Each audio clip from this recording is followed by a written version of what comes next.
বাবার ছিল দুই ছেলে, আলাল আর দুলাল। আদরের এই দুই ছেলেকে নিয়ে বাবার গর্বের শেষ নেই। হঠাৎ একদিন আলাল আর দুলালের ফুটবল খেলার ইচ্ছে জাগলো। বাবা তার দুই ছেলের আবদার পূরণ করলেন। সরাসরি 2026 বিশ্বকাপে নামিয়ে দিলেন আলাল দুলালকে।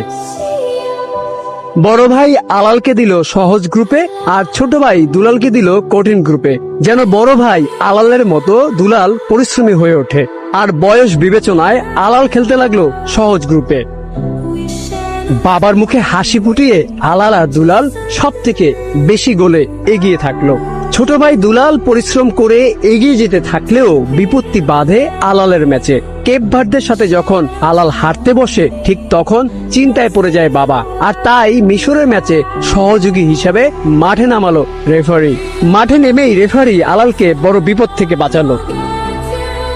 আলাল ও দুলালের বাবা স্বপ্ন দেখছে তার দুই ছেলে ফাইনাল খেলবে, তবে পরিকল্পনায় বাদ সাজে কিছু দল। তারা ভালো খেলে তার টেনশন বাড়িয়ে দিচ্ছে। এজন্য আলালের খেলায় দুলালের রেফারি ও দুলালের খেলায় আলালের রেফারি নিয়োগ দিয়েছে।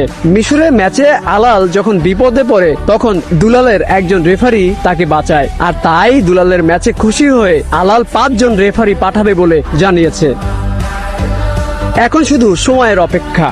আলাল দুলাল খেলবে ফাইনাল। এক ভাই কাপ নেবে, আরেক ভাই গোল্ডেন বুট নেবে। খেলা শেষে দুই ভাই একসাথে কক্সবাজার ট্যুর দিবে। আর তাদের আনন্দ উল্লাসের সব খরচ বহন করবে গর্বিত বাবা ফিফা সভাপতি। সন্তানের প্রতি এই ভালোবাসা ইতিহাস হয়ে থাকবে যুগের পর যুগ। আর আলাল দুলাল বেঁচে থাকবে প্রতিটি ভক্তর হৃদয়ে।